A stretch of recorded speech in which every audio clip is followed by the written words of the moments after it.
Greetings Wanderer, this is Atlas here and welcome to the Void.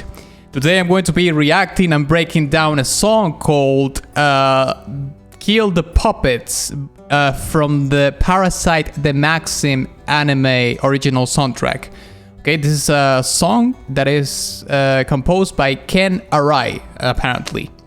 So this is another one of the coffee personal requests that I had scheduled for this month. And this one comes from Architect, and the comment says, "Hey Atlas, I hope you're doing well. The song I would like you to react to is Kill the Puppets by Ken Arai. This song is from the Parasyte the Maxim anime soundtrack, and it has a really nice build-up throughout the song that really makes you feel like you're immersed in the experiences that the main protagonist has to deal with in the show." Alright, so thank you very much Architect for your request and of course, your incredible support. The coffee personal request is a limited offer that I do monthly, and I open only 4 spots a month where you can choose a song for me to react and break down, either from an anime or a video game, okay? But for this month's personal requests are sold out, okay? But I open 4 more spots the first of each month at 1 p.m. EST, okay? And you can also know a little bit more about it in the link in the description of this video, okay? Lastly, before I listen to the song, I would like to invite you to listen to my latest song, which is a BERSERK inspired track called Conceived in Blood. And it's actually the song that you have been hearing in the background of the intro of this video so far. So if you would like to listen to the full song, I'm gonna leave it in this card right here, but also it's going to be in the description of this video, okay? So, onward. Alright, here we go. Kill the Puppets from Parasyte the Maxim original soundtrack. Boom!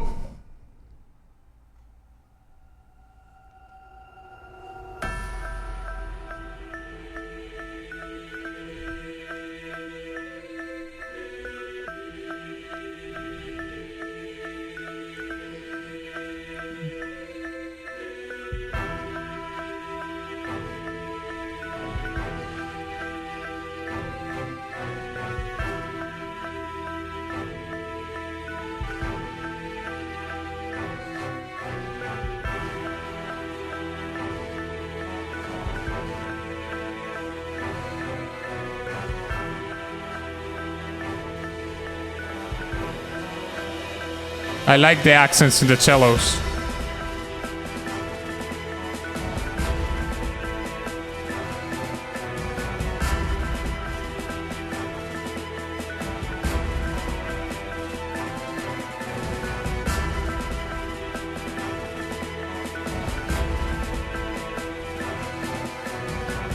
We hear sort of a martial thing going on in the percussion.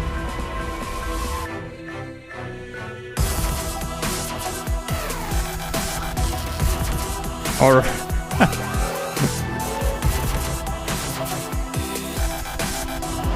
yeah, this is a transition into Brostep.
Oh, it's...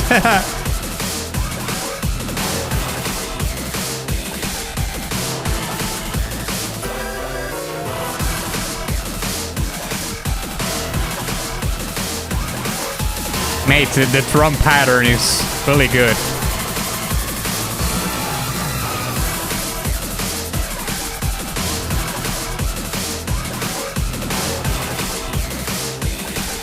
I really like that drum pattern.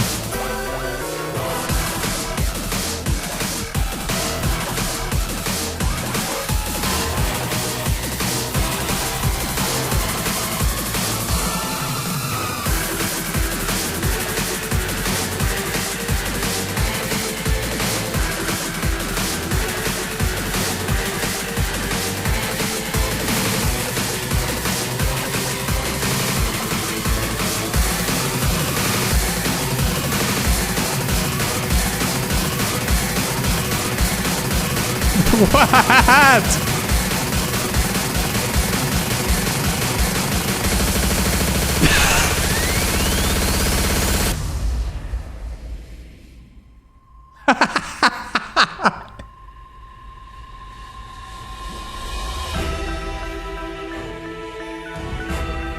That was crazy.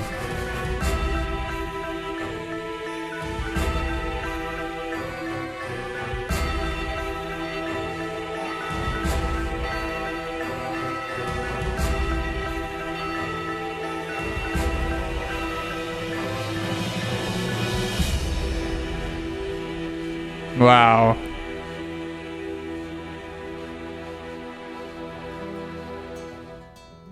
Yes. Great. There we have it. Yep, there we have it. Okay. You know, that Accelerando towards the end of the track, I was not expecting that at all. The song certainly has this build-up that you say, Architect. We're going to be talking more in depth about that, of course. We are also going to be talking about the Accelerando and, you know, the synthesizers, the Brostep element that there is in the track, and so on and so forth. So let's break it down.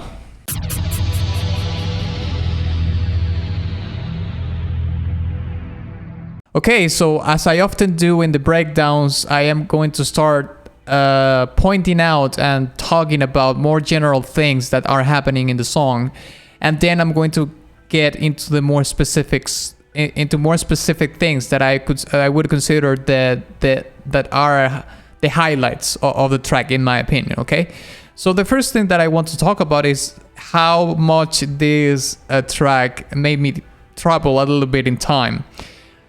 Because, you know, Brostep and dubstep, because I would consider this track to be pretty much a Brostep track. You know, it reminds me so much of 2009, 2010, 2011, even 2008 a little bit maybe, but very specifically 2009. When, you know, dubstep and Brostep were huge. Like, they were very, very into the pop culture scene, you know. Obviously with Skrillex being one of the Brostep dubstep artist in the forefront, you know, in the spearhead of the whole thing. Well, that faded out in the coming years, you know, but I certainly went back to 2009, and I actually have my dubstep Brostep playlist in Spotify that I haven't heard in quite some time. Maybe I should revisit that sometime soon. But anyways, coming back to the main thing, there's very specific qualities that Brostep have. Not even dubstep, but Brostep, because I think Brostep is more in your face than dubstep. And those qualities that Brostep have are, you know, the really huge piercing either bass or synth leads that are super piercing, or, you know, the super, you know, saturated or distorted bass sounds. Okay, and that's one of the main qualities that Brostep have, and the other one is that the modulation in the synthesizers are like insane. Like they go all over the place, you know. If you were to watch how the modulations are programmed in digital art workstations in the tracks or so on and so forth, you know, programming the modulations, you would understand that it's crazy, because you will see like peaks like that, and then some sort of sine waves like this, and then it peaks, and then, you know, it's very chaotic. It's very entropic, let's say. But that is one of the, I would say, the second most quintessential quality that Brostep have. Now, of course, that goes on top of the whole dub reggae sort of percussion, you know, drums, which gives it this swagger kind of thing, you know. That's one of the things that I would say it's the most satisfying about listening to this kind of tracks. You know, the groove is very sticky. It's very enjoyable. You get along with the song super quick due to the percussion. So yeah, I would say that this track is not necessarily breaking any boundaries or whatever, except for the thing that we're going to be talking about later, which is certainly thinking outside of the box quite a lot. But outside of that, a pretty standard Brostep song with some with string section choirs that are kind of a mischief, you know, because the intro it comes like this, and you think it's going to be like an orchestral symphonic kind of song, but then the synthesizers comes in. Now let's talk about the build up, okay? Because Architect said, and I quote, it has a really nice build-up throughout the song that really makes you feel like you're immersed in the experiences that the main protagonist has to deal with in the show. Okay, so the structure of this track is something like this. The intro starts with the build-up, right? Then comes, like, you could consider that like the first verse. Then there's a release of attention, and then comes the second part, or the second verse of a song, if you will, and then comes with the accelerando, and that peaks, and then it releases the energy, you know, like instantly, and then comes the outro of the song. So I'm gonna put it in sort of a graph right here, right, where you will see that where you can see, my apologies, that the whole track is a long build-up, even though it has places where it falls again. You will see that the pattern, in terms of not only the tension but also the energy of the track, continues rising and rising and rising up until it gets to the top, which is the accelerando, which we're going to be talking about more in depth. Now, the accelerando is basically the part where we could hear the song speeding up, like very drastically, right? That is what an accelerando is. It's basically when you start accelerating the tempo of the song. So what I find out of the box and very creative is that the composer decided to take this to the extreme, okay? And I really liked it because, you know, one of my favorite genres of music are in the extreme side of music. I love extreme metal. It's like I can't get enough of it, you know? And like the very term says, you know, extreme metal being, you know, death metal or black metal, you know, the performance in the instruments can get very extreme, very insane, very bizarre even. So, of course, this accelerando part in this track obviously evoked that kind of insanity that there are in those genres of music. Very specifically because there's a point in the song where basically the percussion, you know, the drums basically sound like a blast beat. but it's just basically like a synthetic blast beat. And also you can another thing that I really liked is that you can hear basically the same pattern, not only in the drums but also in the synthesizers, and that gave it and that being sped up and sped up and sped up, and that gave it like this this glitch, a sort of layer, you know, because you think like it's glitching. There's no other way I can articulate this than, you know, it sounds like it's not necessarily like glitch in terms of the genre of musical genre, but it gives you the sense that it comes from that, you know, it's like the influence into doing that part that way. And that has me wondering, you know, if this track is playing in the anime, what the hell is happening during that part, you know? What the hell is going on in the anime during the Accelerando part, you know? Because I'm gonna be honest with you, I can't really, for the life of me, inquire or make an hypothesis towards what it could be about, because it's a little bit vague in the terms of Parasyte, the Maxim, kill the puppets. I don't know what really what it pertains to, what it refers to, right?